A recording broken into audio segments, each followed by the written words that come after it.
The yen is once again in focus this week as Japanese inflation data is released early Friday AM.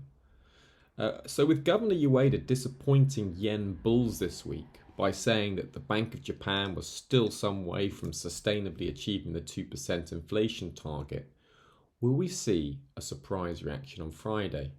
You can see the super core reading is expected to come in at 4.2%, the core at 3.3 versus 3.2 prior, and the headline at 3.5 up from 3.2. Will a high inflation print on Friday result in more yen strength on expectations that the Bank of Japan will have to exit their yield curve control policy and start hiking interest rates?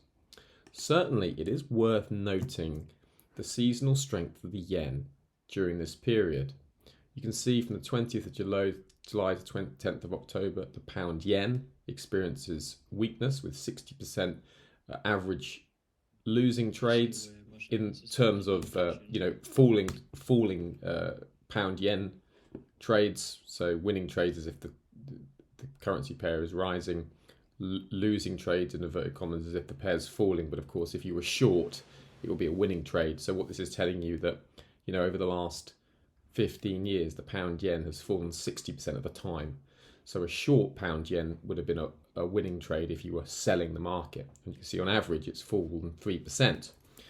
Take also a look at the euro yen. Again, 60% of the time it's fallen. Average return 1.14%. Aussie yen, similarly, nearly 65%. Just over 65% losing bias, 4.27% average return. That's skewed a little bit by the 2008 print.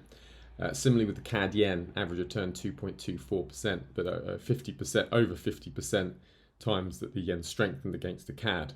So if the Japanese inflation data is a big beat, will we see the yen gain once again in line with its seasonal pattern?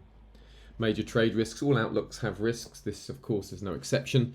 Remember that previous seasonal patterns do not necessarily play out every year. And don't forget as well that the Bank of Japan policy will also impact this outlook as they meet on July the 28th.